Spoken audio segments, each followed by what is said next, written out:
शौहर से जब लड़ाई हो जाती है ना, नाराज़गी हो जाती है, तो आपको ऐसा लगता है आपकी कुल कायनात आपसे नाराज़ हो चुकी है, जैसे आपकी ज़िंदगी में कोई सुकून ही नहीं रहा। आप इतनी ज़्यादा आप टेंशन में चल जाती हैं, और ख़ास तौर पर ऐसा शौहर जो आपको मनाने की ज़हमत बिल्कुल ना करता हो, ठीक है, जिसको आपको मनाना आता ही ना हो, और बीच ऐसे ही उसकी नाराज़गी में आपके 5-5 6-6 दिन गुजर जाते हों।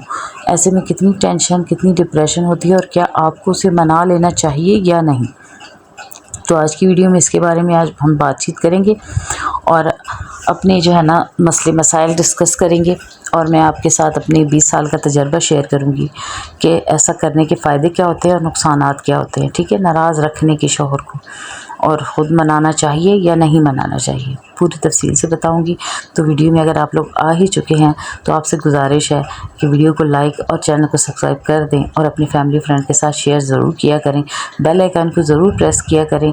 उससे क्या होता है कि नोटिफिकेशन का बटन ऑन हो जाता है, और मेरी वीडियो जैसे ही अपलोड होगी आप तक पहुँच जाएगी। और मेरी हर वीडियो ही तकरीबन जो है ना आप बेटियों के काम आने वाली वीडियो है, इसलिए मेरी वीडियो में कोई ऐसी गलत बातें नहीं होती।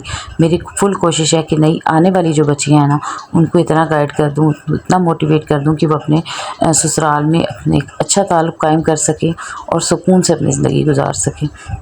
तो अस्सलाम वालेकुम माय यूट्यूब फैमिली, कैसी है मेरी प्यारी प्यारी बहनें, बेटियां, जहाँ रहें खुशियाँ बात रहें। अल्लाह पाक सबके नसीब अच्छे करे, और किसी के सदके मेरी बेटियों के नसीब भी अच्छे हों। अच्छा, वीडियो के शुरू में ना मैं ये जो वीडियो किचन का क्लिप लगाती हूँ, वो इसलिए लगाती हूँ कि बहुत सारी बहनों को मेरा किचन बहुत पसंद है। शुरुआत में क्या होता था कि मुझे अपना किचन बिल्कुल अच्छा नहीं लगता था। उसकी वजह क्या थी कि यहाँ पर स्पेस बहुत कम है। जब कुकिंग करनी होती है ना, तो यहाँ पर 3 लोग इकट्ठे नहीं खड़े हो सकते, 2 भी नहीं खड़े होते। बड़ी मुश्किलों से मैं जब होती हूँ तो मेरा दिल नहीं चाहता कोई और किचन में आए, लेकिन अक्सर काम इतना ज़्यादा हो जाता है। और दूसरा ये कि जब किसी की दावत आ जाती है ना, तो दावत में इतने बड़े बड़े पतीले रखना, सारे बर्तनों को, डिनर सेट को निकाल के रखना, और फिर सबसे बढ़कर उन सब बर्तनों को धोना, उसके लिए मुझे जगह बहुत कम लगती है। इस वजह से मुझे अपना किचन बिल्कुल अच्छा नहीं लगता था, और मैं एक ही ज़िद करती थी अपने हस्बैंड से कि मुझे बाहर एक बड़ा सा अच्छा सा किचन बना के दें। और फिर जब एक बहन का कमेंट आया कि आपका किचन तो बड़ा खूबसूरत है, तो फिर मुझे एहसास हुआ कि नहीं, मैंने तो गलत किया भाई, मैं तो नाशुक्री कर रही हूँ। वो लोग भी हैं जिनके पास ऐसा किचन भी नहीं है, और वो इसके लिए भी तरस रही हैं। तो मेरी दुआ है कि अल्लाह पाक सब बहनों और बेटियों को अपने घर दे, अपनी किचन दे, और अपने शौहरों के साथ उन्हें सुकून वाली ज़िंदगी अता फरमाए। अच्छा, अब आते हैं अपने मेन पॉइंट की तरफ, असल बात की तरफ, कि शौहर से नाराज़गी कितने दिनों तक रखनी चाहिए, क्या शौहर को मना लेना चाहिए या नहीं मना लेना चाहिए। सबसे पहली चीज़ तो ये कि मियाँ बीवी का एक खूबसूरत रिश्ता होता है। इसमें आप जितनी अना लाएंगी ना, अना, उतनी ही आप अपने लिए भी तकलीफ़ का बायस बनेंगी और शौहर के लिए भी तकलीफ़ का बायस बनेंगी। जब आपके रिश्ते में अना ख़त्म हो जाएगी ना, अना नहीं रहेगी, आप उसको अपना मुकम्मल तौर पे अपना समझने लगेंगी, और उसकी किसी बात को अपने दिल पर नहीं लेंगी। आप ख़ुद भी सुकून से रहेंगी, आपकी मेंटल हेल्थ भी अच्छी रहेगी, और आपके ससुराल में आपके शौहर की वजह से आपकी इज़्ज़त और मकाम भी रहेगा। अब अना का मसला कब और कहाँ कैसे बनता है, ये मैं आपके साथ पहले शेयर करती हूँ। होता क्या था कि शादी की शुरुआत में शौहर कोई ना कोई ऐसी बात कह जाते हैं जो आपके दिल को लग जाती है, आपको बुरा लग जाता है। छोटी छोटी बातें शुरुआत में बड़ी बड़ी लगने लग जाती हैं। उस पर मैं क्या करती थी कि खामोशी इख्तियार कर लेती थी, अपने हस्बैंड से नाराज़ हो जाती थी, और उनसे बातचीत छोड़ देती थी। अब मेरे माइंड में ये होता था कि ये बंदा मुझे मनाएगा, मुझसे बातचीत करेगा, लेकिन मैं उस बात को लेके पूरी रात कुढ़ती रहती थी। पूरी रात मुझे नींद नहीं आती थी। मैं उठ के कभी बाथरूम के चक्कर लगा रही हूँ, कभी मैं छत पे जा रही हूँ, कभी मैं सहन के राउंड लगा रही हूँ।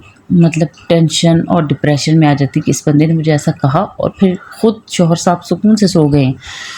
वो अपनी तरफ से एक ससरी सी वैसे बात कर देते हैं, लेकिन वो हमारे दिल को लग जाती है। और मैं क्या करती थी कि उसी बात का टेंशन ले लेके पूरी रात सोचते रहना, ना सोना ना नींद पूरी। दिन के वक्त फिर क्या होता था कि रात को नींद पूरी नहीं होती थी, दिन के वक्त मैं चिड़चिड़ी हो जाती, दिन को भी मुझे कुछ अच्छा नहीं लगता था, सबसे मेरा मूड ख़राब रहता था, और गुस्से में रहना, तो सबको ये लगता था कि ये इस घर में खुश नहीं है और इस वजह से इसका मूड ख़राब है।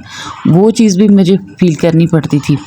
फिर मैं अगले दिन तक इंतज़ार में होती थी कि बंदा ख़ुद मुझे मनाएगा, और उनसे ये बात याद ही नहीं होती थी कि उसने कोई की बात जो है रात को की है, या उसने कुछ ऐसा कहा है जो मुझे बुरा लग गया, या फिर दिन को कोई मसला हुआ है जिसकी वजह से मैं नाराज़ हूँ। तो वो बंदा ये सारी चीज़ें मर्द भूल जाते हैं, मर्दों को परवाह नहीं होती है। वो उनके सर पे भी और काफ़ी ज़्यादा काम होते हैं। मेरे हस्बैंड दुकानदार थे, उन्हें दुकान की टेंशन होती थी, नए जानवर ख़रीदने की टेंशन होती थी। तो मैं ये समझ रही होती थी कि इस बंदे को मुझसे मोहब्बत ही नहीं है, मुझसे हमदर्दी ही नहीं है, इसीलिए इसको कोई परवाह नहीं है। और मैं पूरी रात घूमते फिरते मैंने गुजार देनी, पूरा दिन अलग मेरा डिप्रेशन में गुजरना।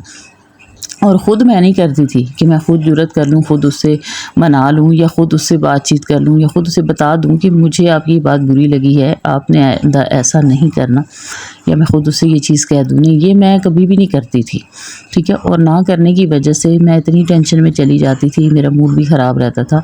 और फिर जब मनाना तो बीच में 5-6 दिन जब गुज़र जाने, तो उसके बाद हस्बैंड ने अपने पास, ज़ाहिर है मर्द जो होते हैं, जो शोहर होते हैं, वो 3 से 4 दिनों तक ही मुश्किल से अलहदा रहते हैं। वो ख़ुद बुला लेते और मैं उस बात पे फिर फ़ौरन भूल जाती। और मैं इस बात पे गुस्से में रहती थी कि इस बंदे को मुझे मनाना नहीं आता, ये प्यार से बात क्यों नहीं करता। कई मर्द इज़हार नहीं करते, इज़हार नहीं कर सकते, उन्हें इज़हार करना आता ही नहीं है, ठीक है, उनकी नेचर में नहीं होता। या फिर उन्हें ये लग रहा होता है कि हमने इससे इज़हार मोहब्बत कर दिया तो ये हमारी कमज़ोरी इसके हाथ आ जाएगी, ये हमें और परेशान करेगी, ठीक है। वो इस चीज़ को छुपा रहे होते हैं। और वहाँ पे जो लड़कियां हैं ना, जो हम बीवियाँ, वो ज़्यादातर ये गलती कर जाती हैं कि ख़ुद भी दूरी रहती हैं और ख़ुद को तकलीफ़ देती हैं। अब ऐसे में करना क्या चाहिए? अब मैं क्या करती हूँ, ठीक है, 20 साल गुजर चुके, उसके बाद मुझे अंदाज़ा हुआ इस चीज़ का। अब क्या होता है कि अब जब मुझे कोई बात बुरी लगती है ना, एक तो मैं उसी टाइम उसका जवाब दे देती हूँ। दूसरा ये होता है ना कि मैं 10-15 मिनट उस बात पे गुस्सा रहती हूँ, ज़्यादा से ज़्यादा 10-15 मिनट बस। उसके बाद फ़ौरन अपने शौहर के साथ बातचीत शुरू कर देती हूँ, नॉर्मल हो जाती हूँ, नॉर्मल बिहेव करती हूँ। दिन के वक्त, रात के वक्त जो है बिल्कुल हमें याद ही नहीं होता कि हमारी दिन के वक्त कोई लड़ाई हुई थी, कुछ हुआ था। मतलब अब मैंने अपने अंदर से उस अना को ख़त्म कर दिया है। अब मैं उस चीज़ को फ़ील नहीं करती, मैं अब उसे झटक देती हूँ। कोई बात उन्होंने कह दी है ना, उसको दिल पे लेना मैंने छोड़ दिया। मुझे पता है मैंने यहीं गुजारा करना है, मेरे यही घर है, मेरे यहाँ बच्चे हैं, मुझे अपने बच्चों के साथ यहीं पे ज़िंदगी आधी गुजर चुकी है, पीछे जो रहती है वो भी मैंने यहीं गुजारनी है। इस बंदे ने भी जहाँ कहीं पे भी जाना है, लौट के वापस घर में ही आना है, मेरे पास ही आना है। और मैं भी कहीं नहीं जा सकती, मुझे अपने मैके में एक रात भी सुकून नहीं आता, मैं अपने घर के बगैर 1 मिनट नहीं रह सकती। इसलिए ना, जब आपके रिश्ते में कोई किसी मकाम पे भी लड़ाई हो जाए, नाराज़ हो जाए, चाहे ससुराल वालों की, हमारी ज़्यादा अपनी ज़ाती लड़ाई नहीं होती थी, हमारी बस ससुराल के मसले अभी भी चल रहे हैं, ठीक है। और जब भी हम लोग आपस में नाराज़ होते थे तो इसका फ़ायदा मेरी जेठानी भी उठाती थी। अब खैर से देवरानी आ चुकी है तो वो भी फुल उठाती है। तो अभी जब मुझे समझ आ चुकी है तो अब वो लोग इसका फ़ायदा नहीं उठा सकती, क्योंकि अब मैं जैसे जैसे उन्हें देखती हूँ ना कि वो लोग मुझे और मेरे हस्बैंड को ना गुस्से में नाराज़ देख के उन्हें खुशी होती है। इसलिए मैं उनके सामने अपने हस्बैंड के साथ इतनी खुश रहती हूँ, चाहे किसी बात में मुझे गुस्सा आया वो भी हो, मैं उसको फ़ौरन से झटक देती हूँ और उनके सामने ऐसा फ़ील करवाती हूँ उन्हें कि उन्हें और तकलीफ़ होती है। जहाँ पे आपको लगे ना कि अगला बंदा आप दोनों को नाराज़ करवा के या आपकी लड़ाई करवा के या आपकी नाराज़गी से आपसे खुश हो रहा है, खुद खुशी उसे मिल रही है, तो वहाँ पे उसको आप और तो कोई तकलीफ़ दे नहीं सकती, ना आप उसे लड़वा सकती हैं, ना आप उसे लड़ सकती हैं। तो ऐसे लोगों को तकलीफ़ देने का आसान तरीका यही है कि आप उनके सामने अपने शौहर के साथ और ज़्यादा हँस के बातें करें, और ज़्यादा उसके साथ खुश रहें।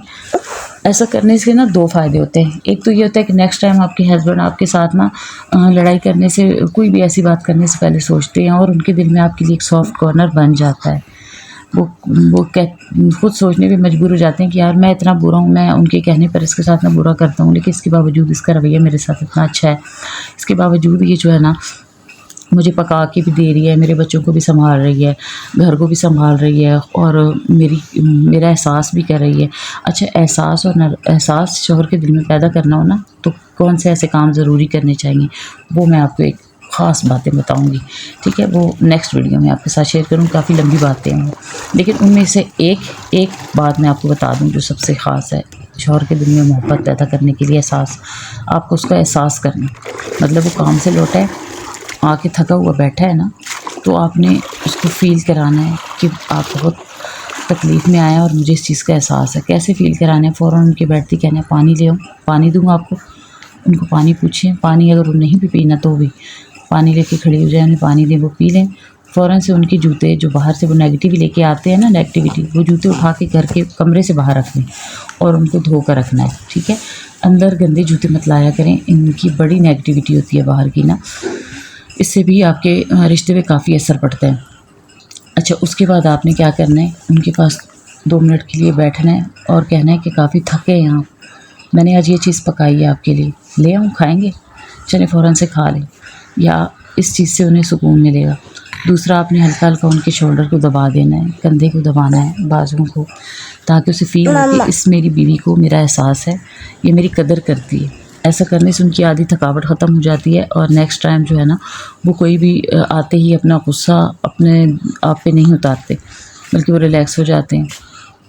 तो ये होती हैं छोटी ज़िंदगी की तलख़ हकीकतें कि जिनको टाइम गुजरने के बाद हमें समझ आती है। टाइम इस तरह की शुरुआत में हम लोग अपनी अना में रहते हैं, ना शौहर को मनाती हैं, नाराज़गी में ख़ुद को टेंशन डिप्रेशन देती हैं और ये बात आगे बढ़ती चली जाती है। जहाँ पे आप देखें ना, आपके शौहर आपको नहीं मना रहे, आपसे नाराज़ हैं, आपको नहीं मना रहे, आप पहल कर दें, कोई फ़र्क नहीं पड़ता पहल करने से। इसी बंदे के साथ आपकी गुजरनी है। और वैसे भी आप कितने दिन नाराज़ उससे दूर रहेंगी, 10 दिन, 20 दिन, 1 महीना, 2 महीने, फिर उसी के पास आना है ना आपने।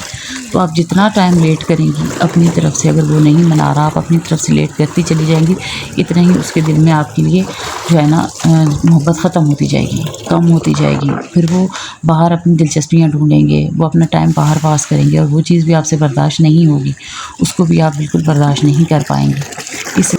इसलिए शौहर को अपने करीब रखने का, ख़ुद से क्लोज़ करने का सबसे आसान तरीका यही है कि आप उसकी नाराज़गी को ज़्यादा सीरियस ना लें। अगर वो आपको मनाने में पहल नहीं करता, आप करें। आप 1-2 मरतबा उसको मनाने में पहल करेंगी ना, अक्सर शौहर शर्मीले भी होते हैं, उन्हें मनाना आता भी नहीं है, ठीक है। और अक्सर शौहर अनापरस्त होते हैं, जो अपनी अना की वजह से उन्हें लगता है अगर मैं इसको पहले मना लूँगा या मैं इसके साथ, तो ये मेरे सर पर चढ़ जाएगी, रोज़ रोज़ ऐसा करेगी। अक्सर लोगों लड़कों की, मर्दों की ऐसी तरबियत भी की जाती है। वहाँ पे जब आप खुद पहले झुकेंगी ना, पहले आप खुद कदम पहला बढ़ाएंगी, तो उसके दिल में आपके लिए एक सॉफ्ट कॉर्नर बनेगा, वो उसके दिल में आपके लिए और ज़्यादा मोहब्बत कायम होगी। अगली दफ़ा जब आप नाराज़ हो कि आप देखिएगा, आप 2 से 3 दफ़ा आप खुद अपने शौहर को मनाएं, उसके बाद अगर किसी बात पे आप नाराज़ होती हैं ना, तो आप देखिएगा कि वो खुद आपको मनाने की कोशिश करेगा। उसे पता होगा कि ये मुझे खुद मना लेती है, इसलिए उसके दिल में ना आपके लिए एक मोहब्बत पैदा हो जाएगी। कभी भी अपने और अपने शौहर के बीच में अना मत आने लें। जब भी अना आती है ना किसी भी रिश्ते में, वो रिश्ता कामयाब नहीं होता, वो टूट जाता है। अक्सर हम लोग क्या करते हैं कि नाराज़ होकर लड़कियां महके जाके बैठ जाती हैं, इस इंतज़ार में होती हैं शौहर आएगा तो हमें लेके जाएगा। अरे भाई, अगर आप अपना घर बचाना चाहती हैं ना, एक दफ़ा थोड़ा सा झुकने में कोई हर्ज नहीं। ये ठीक है, आपकी सेल्फ़ रिस्पेक्ट होती है, आपके दिल को लगती है, लेकिन अपना घर अगर बचाना चाहती हैं ना, तो ये कदम आप पहले उठा दें। अगर आप देखें कि हर तरफ से हर कोई आपका घर तोड़ने की कोशिश करे, तो वहाँ पे समझदारी आपने खुद इख्तियार करनी।